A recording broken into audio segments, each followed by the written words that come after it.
He could find anyone who got lost in the wilderness. For 20 years, he had never lost a single person. Customers trusted him blindly, till that young park ranger discovered his tracking and navigation techniques were at military surge hand rescue level. ... Welcome to Human Stories. Before we begin this powerful story of hidden expertise, silent service, and the skills that save lives, tell us in the comments which city you're watching from today. And if you believe stories like this need to be heard, hit that subscribe button and help us keep these stories alive. Tom McKenzie operated his wilderness survival school from a modest cabin on the edge of the Cascade Mountains in Washington State. The hand-carved wooden sign reading, Mountain Creek Wilderness. School learned to live outdoors, had weathered 15 winters, but still drew families, scout groups, and urban professionals seeking to reconnect with nature. Tom was 58 years old, lean and weathered like the mountain trails he knew by heart. His beard was more gray than brown now, and deep lines around his eyes spoke of decades spent squinting against sun and wind. He moved through the forest with the quiet efficiency of someone completely at home in the wilderness. For 20 years, Tom had been teaching survival skills to city dwellers who wanted to experience the outdoors safely. His courses ranged from family-friendly, weekend camping trips to intensive 2-week survival programs for serious outdoor enthusiasts. Parents trusted him with their children. Adventure seekers trusted him with their lives. Corporate groups trusted him to build their teams through shared wilderness challenges. Tom's reputation was built on one unshakable fact. In 2 decades of leading people into the wilderness, he had never lost anyone, not once. No matter how bad the weather, how difficult the terrain, or how inexperienced his students, everyone who went into the woods with Tom McKenzie came back safely. His teaching style was methodical and patient, explained every skill thoroughly, demonstrated techniques multiple times, and never made anyone feel foolish for asking questions. Whether teaching a 10-year-old how to tie knots or showing a corporate executive how to build a shelter, Tom approached each lesson with the same careful attention to detail. "The wilderness doesn't care about your job title or bank account," he would tell his students. "Out here, knowledge and preparation keep you alive. Everything else is just noise." But there were aspects of Tom's expertise that even his most observant students didn't fully understand. It was a gray October morning when the call came in. Tom was preparing for a weekend family survival course when his satellite phone rang, a device most wilderness instructors didn't carry, but one that had saved lives on multiple occasions. "Tom, this is Ranger Station 7. We've got a situation." Voice belonged to Jake Martinez, a young park ranger who had recently been assigned to the local district. A day hiker had gone missing in the Northridge area, a section of wilderness known for its challenging terrain and unpredictable weather. "When was he last seen?" asked, already reaching for his pack. "Yesterday around 3 p.m. He was supposed to meet friends at the trailhead by dark. Weather's moving in. Snow forecast for tonight." Tom knew the Northridge area intimately. It was beautiful, but dangerous, with steep ravines, dense forest, and multiple game trails that could confuse even experienced hikers. In October, with daylight fading early and winter weather approaching, a lost hiker could quickly become a casualty. "I'll be there in 40 minutes, Tom said. "Start organizing search teams, but don't send anyone into the backcountry until I arrive." Jake was surprised by Tom's authoritative tone. He'd heard about the local wilderness instructor who occasionally helped with search and rescue, but Tom was speaking like someone with command experience. When Tom arrived at the ranger station, he found controlled chaos. Local volunteers, sheriff's deputies, and Park Service personnel were preparing for a large-scale search operation. Jake briefed him on what they knew. Michael Chen, 34, experienced day hiker, had set out alone on what should have been a 6-hour loop trail.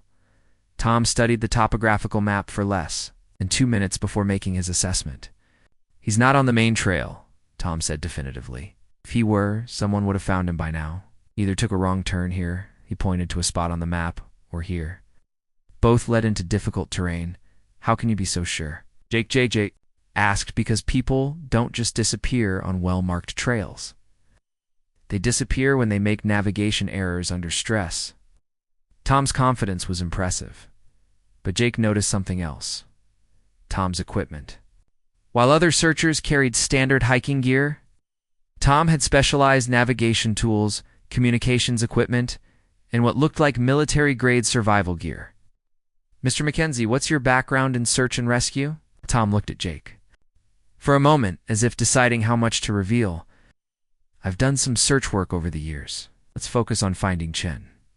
What happened next demonstrated why Tom McKenzie had never lost anyone in 20 years of wilderness instruction. Instead of joining the large search teams covering obvious areas, Tom chose a different approach. He spent 30 minutes studying the terrain, weather patterns, and Chen's known experience level. Then he plotted 3 possible routes on his map. Not where searchers thought Chen should be, but where Tom calculated he actually was. "I'm going to check the east drainage," Tom announced. "It's not on Chen's planned route, but if he got disoriented near Marker Rock, it's where he would naturally head." Jake decided to accompany Tom, partly for additional manpower and partly because he was intrigued by Tom's analytical approach to the search. They moved through the forest differently than Jake expected. Tom didn't just follow game trails or obvious routes. He read the landscape like a book, pointing out subtle signs that Jake would never have noticed. "See this broken branch? It's too high for deer, wrong angle for wind damage when pushed through. Here recently, these disturbed leaves suggest someone slipped and caught themselves here. This boot print is 15 hours old based on the frost pattern." Jake was impressed by Tom's tracking skills, but also puzzled by their sophistication. This wasn't standard outdoorsman knowledge. It was more systematic. It's more analytical. After 2 hours of methodical tracking, Tom stopped at a steep ravine. "He's down there." "How do you know?" "Because this is where the terrain would funnel a disoriented hiker." He followed the drainage thinking it would lead back to the main trail, but it doesn't.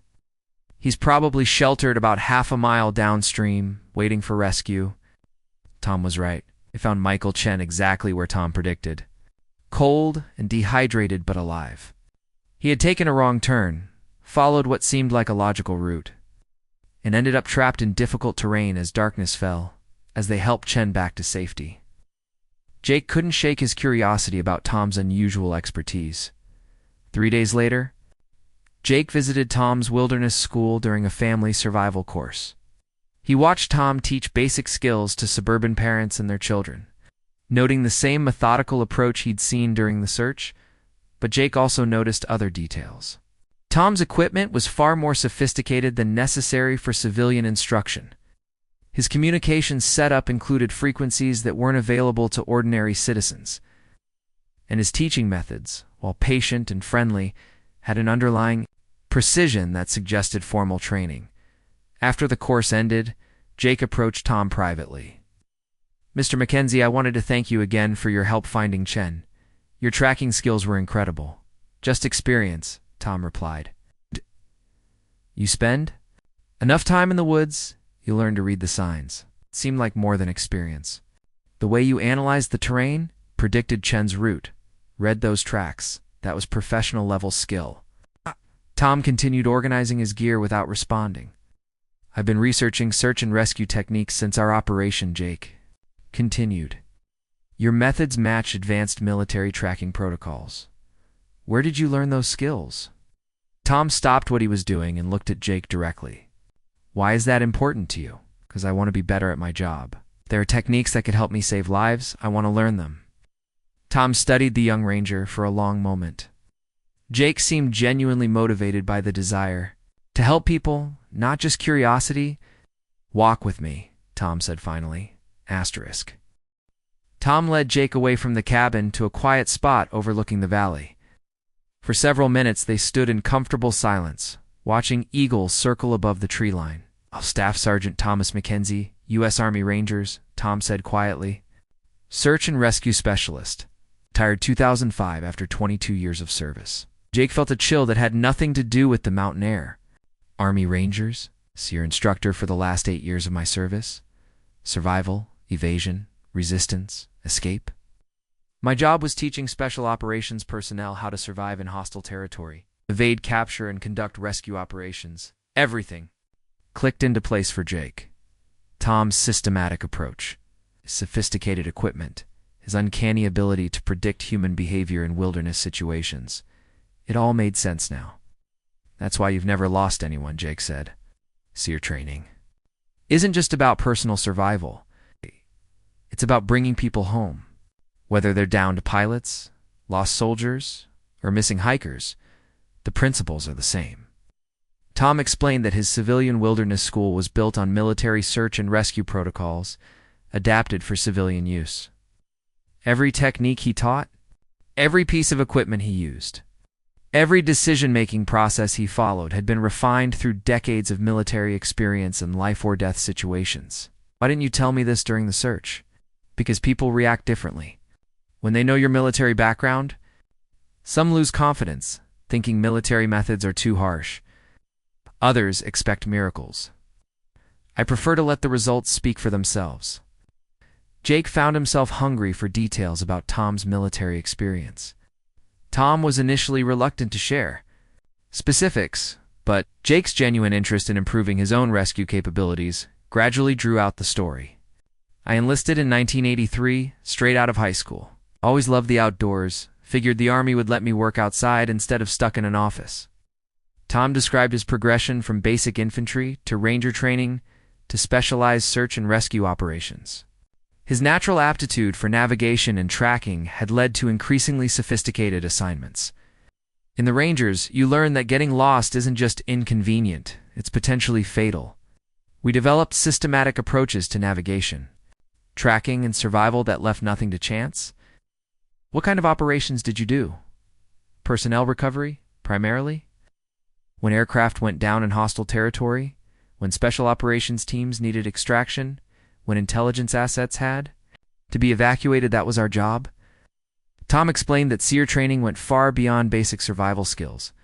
It was a comprehensive program covering psychology, physiology, navigation, camouflage, tracking, counter-tracking, communications, and dozens of other specialized skills.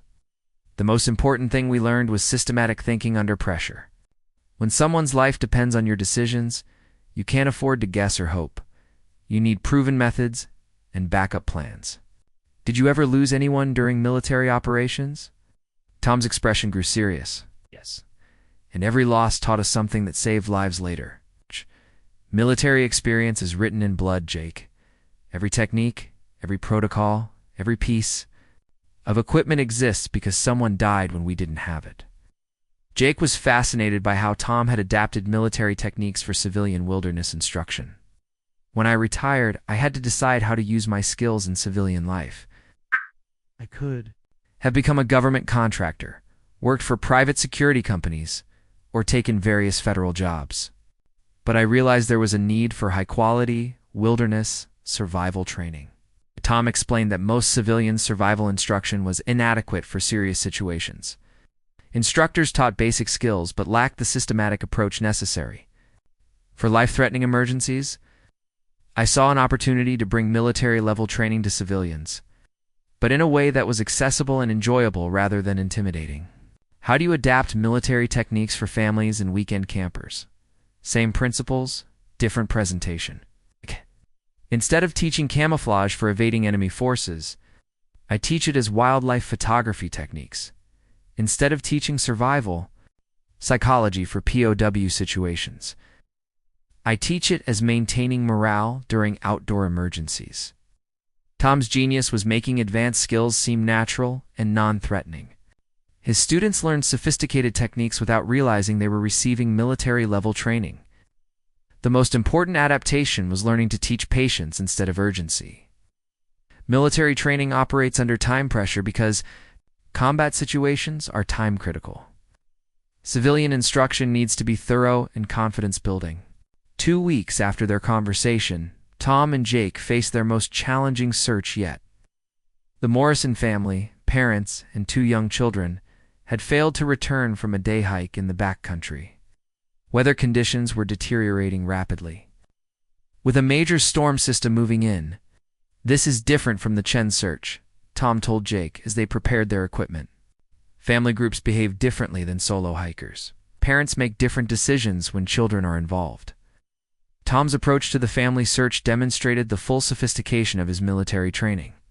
He analyzed the family's probable psychology, the children's likely physical limitations, and the parents' decision-making under stress. They won't take risks that a solo hiker might attempt. They'll prioritize shelter and safety over making progress. That limits their possible locations significantly. Using topographical analysis, weather prediction, and behavioral modeling, Tom narrowed the search area to 3 possible locations. He divided the search teams accordingly, with himself and Jake taking the most difficult and remote possibility. "Why are we taking the hardest area?" Jake asked, as they prepared for it. "Night search in deteriorating conditions. Because if they're in the easy areas, other teams will find them. If they're in the difficult area, only systematic search methods will work." The search for the Morrison family took place during one of the worst storms in years. Visibility was near zero, temperatures were dropping below freezing, and wind was making helicopter support impossible. Tom led Jake through the darkness using navigation techniques that seemed almost supernatural.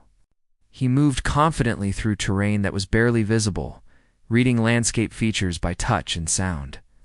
"How are you navigating in this weather?" Jake asked during a brief rest. "Dead reckoning, terrain association, and backup compass bearings. Plus 30 years of experience moving through unfamiliar territory in bad conditions." Tom's systematic approach was paying off. While other search teams struggled with the weather and visibility, Tom maintained steady progress toward their target area. At 2 a.m. they heard it. A whistle signal, faint but unmistakable. "Standard distress signal," Tom said. 3 short blasts, repeated. "They're close." Tom's response was textbook military. He immediately established communication using whistle signals, determined the family's exact location, and assessed their condition before approaching. They found the Morrisons sheltered in a makeshift lean-to, cold and scared but uninjured. The parents had made good decisions, prioritizing warmth and shelter when they realized they were lost. "We heard your whistle and decided to stay put," Mr. Morrison explained. "We figured it was safer to wait for help than to keep moving in." "Dark, you made the right choice," Tom said. "Now let's get you home." Getting the Morrison family to safety in storm conditions required all of Tom's military expertise. He had to plan a route that was safe for children, navigate in near-zero visibility, and maintain group morale during a difficult night evacuation. Tom's approach was methodical and reassuring. He explained each step of the evacuation plan, assigned specific roles to family members, and maintained positive communication throughout the process. "Mr. Morrison, you'll help carry gear and assist with navigation. Mrs. Morrison will stay with the children and maintain communication. Kids, your job is to follow instructions and stay together." Jake watched Tom transform into a military leader while maintaining his civilian instructor persona. His commands were clear and authoritative, but delivered with the patience and encouragement of a teacher. The evacuation took 6 hours through difficult terrain and terrible weather. Tom navigated by compass and terrain features, making constant adjustments for safety and group capability. "How do you maintain accuracy in these conditions?" Jake asked during one of their brief rest stops. "Multiple navigation methods, constant cross-checking, and conservative route selection. In military operations, navigation errors get people killed. The same principles apply here." When they finally reached the trailhead at dawn, Jake realized he had witnessed something extraordinary. Military-level expertise applied to civilian rescue, executed flawlessly under extreme conditions. A week after the Morrison rescue, Jake approached Tom with a formal proposal. "I want to learn from you," Jake said directly. "It's not just casual instruction, but serious training in military search and rescue techniques." Tom was surprised by the request. "Why?" "Because I've seen what professional-level skills can accomplish. In 2 weeks, you've found people that conventional searches might never have located. If I'm going to be responsible for wilderness rescue in this area, I need those capabilities." Tom considered the proposal carefully. He had never formally trained a civilian in military search and rescue techniques. It wouldn't be easy training Jake. Military methods require different thinking, stricter discipline, and tolerance for discomfort. I understand. People's lives depend on search and rescue effectiveness. I want to be the best I can be at this job." Tom was impressed by Jake's motivation and had observed his competence during their searches together. After several days of consideration, he agreed to provide advanced training. "We'll start with basic military navigation and tracking. If you demonstrate aptitude and commitment, we'll progress to advanced techniques." Tom's training program for Jake was unlike anything offered in civilian courses. It was systematic, demanding, and comprehensive. Military search and rescue operates on different assumptions than civilian operations. Tom explained during their first formal session, "We assume hostile conditions, limited resources, and time pressure. Civilian rescue often has backup support in extended time frames." The training covered advanced navigation techniques, including dead reckoning, terrain association, and celestial navigation. Jake learned to move accurately through unknown terrain using only compass and map, even in poor visibility. Tracking instruction went far beyond basic sign reading. Tom taught systematic search patterns, aging techniques for tracks and signs, and behavioral analysis for predicting human movement. "People in stress don't move randomly," Tom explained. "They follow predictable patterns based on terrain, weather, and psychological factors. Understanding those patterns lets you search efficiently instead of just covering ground." The most valuable part of the training was decision-making under pressure. Tom created realistic scenarios where Jake had to make critical choices with incomplete information and limited time. In real emergencies, you never have perfect information. You make the best decision you can with what you know. Execute it efficiently and adapt as new information becomes available. 3 months into Jake's training, they faced a real-world test. Experienced mountaineer had disappeared during a solo climb in the most challenging area of their district. Other search teams had been looking for 2 days without success. "This is different from our previous searches," Tom told Jake. "Experienced climbers don't get lost in the traditional sense. If he's missing, something went wrong." Tom's analysis suggested 3 possibilities: climbing accident, medical emergency, or equipment failure. Each scenario would result in different behavior and location patterns. "We're going to check the higher-risk climbing areas that other teams have avoided. If he's injured or trapped, he'll be somewhere difficult to reach." Jake applied his training systematically. He used military navigation techniques to reach remote areas, employed advanced tracking methods to find subtle signs, conducted methodical searches of dangerous terrain.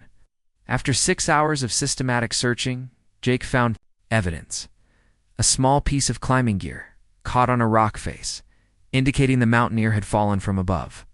"Good eye," Tom said. "Now we need to determine if he fell here or somewhere higher up." Using techniques Tom had taught him, Jake analyzed the evidence and determined the climber was probably injured on a ledge higher up the cliff face. Found the mountaineer exactly where Jake's analysis predicted: injured but alive on a narrow ledge, unable to call for help or move to safety.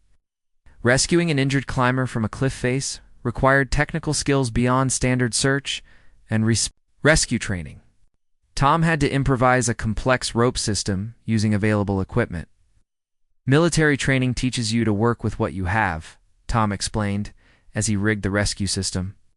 "You don't always have perfect equipment for the situation." The rescue took 4 hours and required multiple complex maneuvers. Tom's military experience with technical operations proved essential for bringing the climber to safety. As they waited for medical evacuation, Jake reflected on how much his capabilities had improved through Tom's training. "I never would have found him using standard search methods," Jake admitted. "I found him using systematic thinking and proper technique," Tom replied. "Those are learnable skills, not magic." Over the following years, Tom and Jake developed an informal partnership that transformed wilderness rescue operations in their district. Jake brought official authority and resources. Tom provided expertise and training. Together, they established new protocols for wilderness search and rescue, trained other rangers in advanced techniques, and maintained one of the best safety records in the state park system. Tom continued operating his civilian wilderness school, but now with a deeper purpose. He was training the next generation of outdoors enthusiasts, using methods that could save their lives in genuine emergencies. "The most important thing I've learned," Tom told his students, "is that wilderness survival isn't about individual toughness or heroics. It's about systematic preparation, sound decision-making, and taking care of each other." Jake eventually became the district's search and rescue coordinator, applying Tom's training methods to develop other rangers and volunteer searchers. "Tom taught me that professional competence isn't just about personal success," Jake explained to new trainees. "It's about developing systems that work reliably when people's lives depend on them." Years later, when Tom was in his 70s and could no longer handle the most demanding rescues, he reflected on his transition from military service to civilian instruction. "I thought retirement meant the end of my useful service," he told Jake during one of their regular training sessions. "But teaching wilderness survival has been just as important as anything I did in the military." Tom's wilderness school had trained thousands of civilians in survival skills, prevented countless outdoor emergencies through proper preparation, and saved dozens of lives through successful search and rescue operations.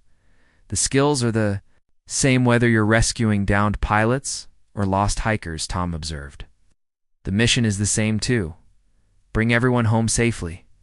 Jake, now an experienced search and rescue coordinator, had trained dozens of other professionals in Tom's methods. The systematic approach to wilderness rescue was becoming standard practice throughout the region. "What you taught me wasn't just technical skills," Jake told Tom. "It was a way of thinking about responsibility. When people trust you with their safety, you need to be worthy of that trust." For 20 years, Tom McKenzie guided people safely through the wilderness. To most of his students, he was simply a knowledgeable outdoorsman who made camping trips enjoyable and educational. They never knew that their patient instructor was a military specialist whose expertise had been developed through decades of life-forward operations. They never realized that his systematic approach to outdoor education was based on techniques designed for survival in hostile territory. He could find anyone who got lost in the wilderness because his skills had been honed by years of finding people who were hiding from enemies trying to kill them. His navigation techniques were flawless because errors had once meant capture or death. His teaching methods were effective because his military experience had taught him the difference between casual knowledge and life-saving competence. Young park ranger discovered his tracking and navigation techniques were at military search and rescue level, and that discovery led to a partnership that saved countless lives and transformed wilderness safety in their region.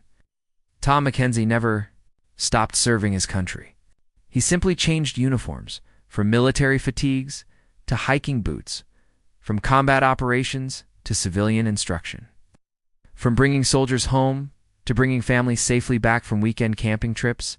Some heroes serve on battlefields. Others serve in quiet forests, teaching skills that prevent emergencies and save lives when prevention fails. Now I ask you, have you ever encountered someone whose expertise far exceeded what their job required?